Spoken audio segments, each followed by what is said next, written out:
Quite often at the channel and on social media I get comments, emails and questions regarding the broadly used term PMR. Most people think of PMR 446 when this is mentioned, but the use of the abbreviation is tied with other frequencies, modes and bands such as low band PMR, DPMR, UHF PMR and any other variation you can think of, and this is what tends to confuse people. So I wanted to make this video to clear things up and clarify the difference between personal mobile radio and private or professional mobile radio. In simple terms, unless PMR is followed by the numbers 446, you must have a license. PMR 446 requires no license, but it is restricted slightly. Let's firstly look at the origins of the name.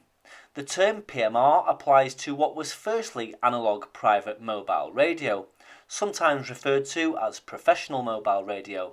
It has enjoyed massive success across the UK and Europe for many years and serves a very wide range of users. Available for both licensed and unlicensed spectrum use, PMR applications extend from low-cost walkie-talkies aimed at the consumer market, known as personal mobile radio, through to public safety and mission-critical systems.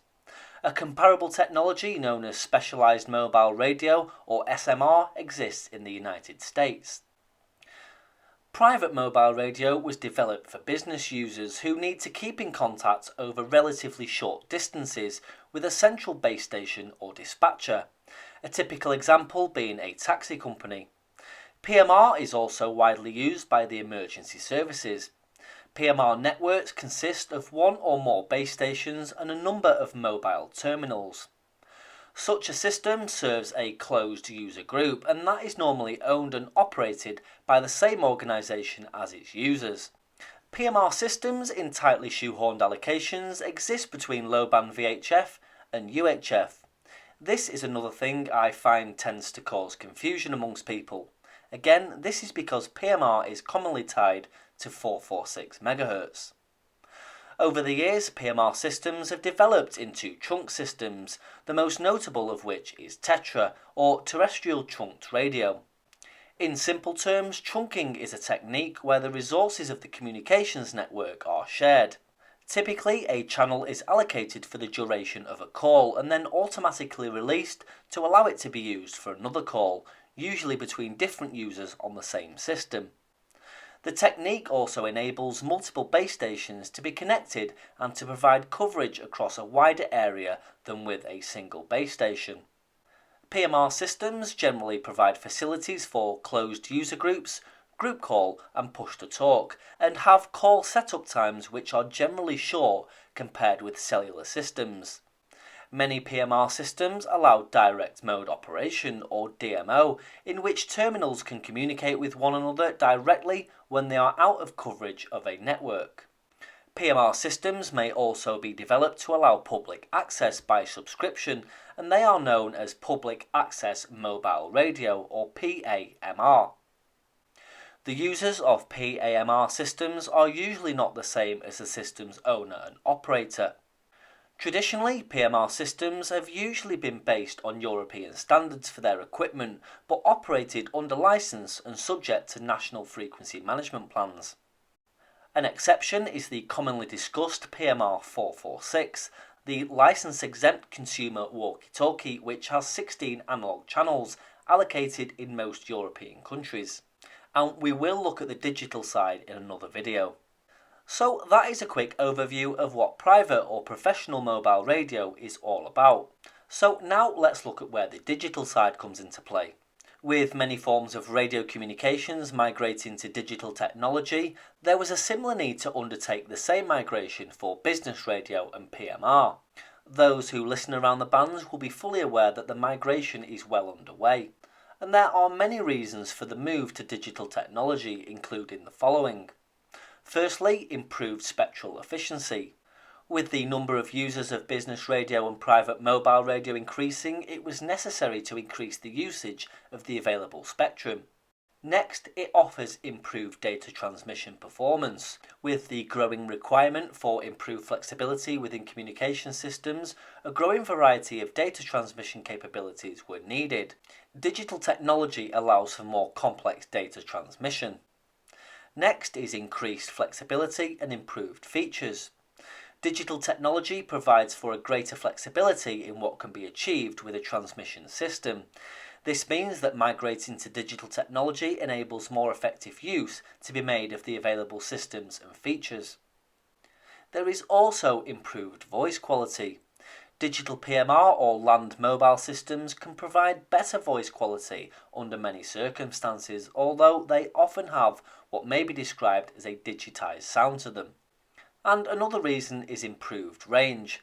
Systems using digital modulation can provide improved range because it is often possible to copy a digital signal at a lower signal strength than an analog one. However, there is a very sharp cutoff. When the signal strength falls off, the system suddenly stops operating. There is no gradual fade between good copy, poor copy, or uncopyable, unlike analog systems. In view of these advantages and many others of digital formats, there is now a growing migration to digital private mobile radio or business radio. There are still many different business radio or private mobile radio technologies that are currently in use around the world. These technologies vary from analog to digital and also vary in complexity according to the system requirements. And we'll just go through some of the main technologies. Firstly, analog private mobile radio. Analog radio systems are not normally specified in the same way as digital ones require to be.